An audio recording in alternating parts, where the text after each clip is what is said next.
Sane, have a seat. Thank you. So, how are you doing? I'm fine. How are you? Yeah, I'm also perfectly fine. Thanks for asking. So, first of all, congratulations for making it through the first round. I was going through your CV and I must say I'm really impressed. So, if you're ready, shall we begin with the next round? Sure. Yeah. So, basically, this will be a case round where you would be required to solve a case that I will be giving you. So, if you have the pen and paper ready, shall we begin the case? Sure. Okay. Okay. So, your case is that in front of a very popular charitable cancer hospital in Mumbai are queues of patients coming there for treatment and diagnosis.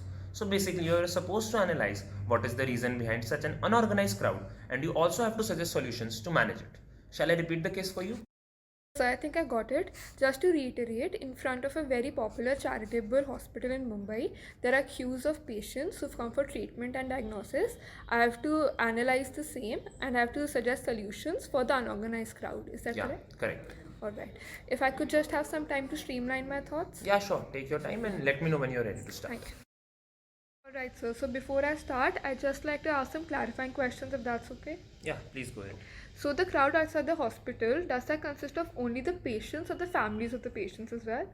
Ideally, it's both the patients and the families, but for this case, let's assume it to be patients only. Okay, sir. So we'll first analyze why there is the crowd in front of the hospital.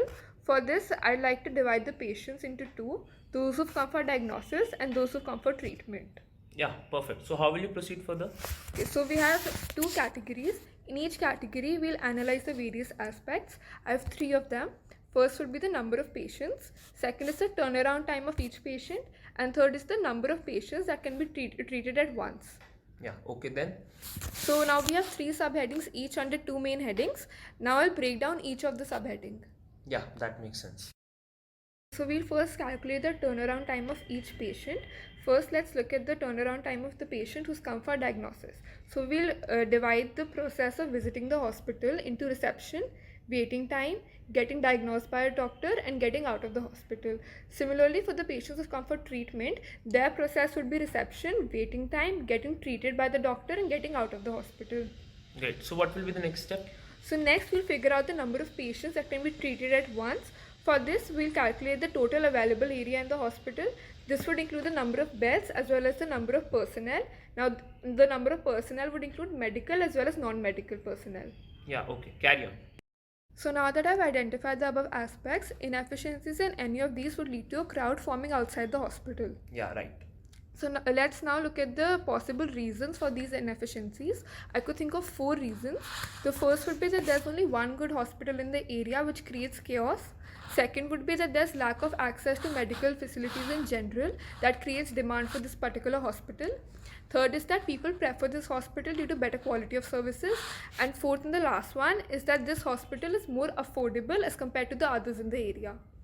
Okay, and what do you think about the traits of the crowd? So for this, let's now understand why the crowd assembled outside the hospital is unorganized. I could think of two reasons for the same. First is that the accommodation near the hospital is either not available, or if it is available, people are not able to afford it.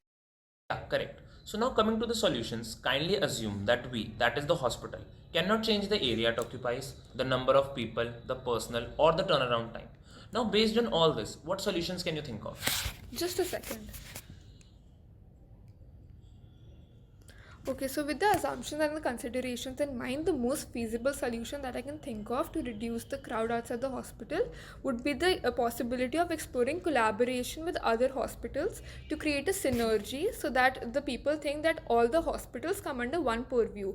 This would help the hospital manage the crowd systematically without any reducing its profits. Yeah, great. That sounds ideal to me. Thank you, Sanya, for your time. We can end the case over here. Thank you, sir.